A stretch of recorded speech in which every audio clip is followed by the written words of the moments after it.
हैदराबाद से सांसद असदुद्दीन ओवैसी पर हापुड़ में जानलेवा हमला हुआ।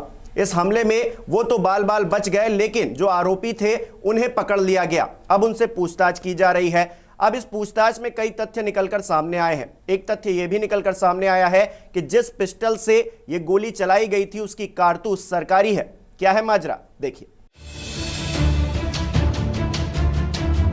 हापुड़ में छिजारसी टोल प्लाजा के पास एआईएमआईएम प्रमुख असदुद्दीन ओवैसी को निशाना बनाते हुए 4 राउंड फायरिंग की गई।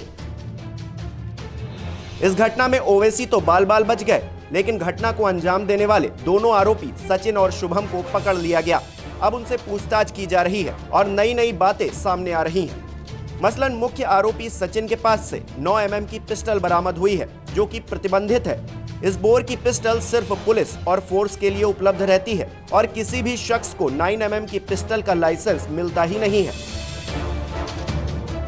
पुलिस ने सचिन के पास से 9 mm के 6 कारतूस भी बरामद किए हैं। तो ऐसे में सवाल यही कि सचिन के पास से पिस्टल और कारतूस आए कहां से। वहीं सचिन के साथी शुभम के पास से पुलिस ने .32 बोर की पिस्टल बरामद की है। तस्दीक से पता चला है जो पिस्टल शुभम के पास से मिली है उससे सिर्फ एक गोली चलाई गई थी। बाकी सारी गोलियां 9 mm की पिस्टल से ही चलाई गई थी, जो कि सचिन के पास मौजूद थी। सचिन ने पुलिस की पूछताछ में बताया है कि मैं हिंदूवादी बनना चाहता हूं। ओवैसी के बयानों से मुझे आघात पहुंचा। 2.5 महीने से ओवैसी को मारने की प्लानिंग की गई थी। जहां भी ओवैसी जाते वहां सभा के आसपास रेकी की जाती थी। 3 फरवरी को मेरठ में गोला कुआं पर भी रेकी की गई थी। जब ओवैसी किठौर पहुंचे तो ऑल्टो कार से उनकी गाड़ी का पीछा किया गया।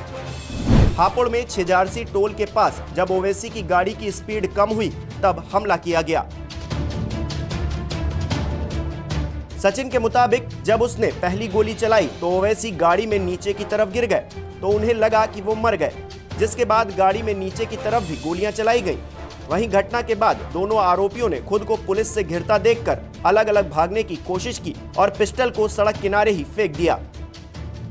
फिलहाल ओवैसी पर हमला करने वाले दोनों आरोपी जेल में हैं, लेकिन मुख्य आरोपी सचिन के पास मिली 9 mm की पिस्टल को लेकर सवाल खड़े हो रहे हैं। जो पिस्टल बरामद हुई है उस पर मेड इन जर्मनी लिखा है। तो सवाल यही कि आखिर प्रतिबंधित बोर की पिस्टल और 9 mm के कारतूस सचिन के पास पहुंचे तो पहुंचे कैसे, और अगर पिस्टल कारतूस पहुंचाने में उसकी किसी ने मदद की तो वो कौन है।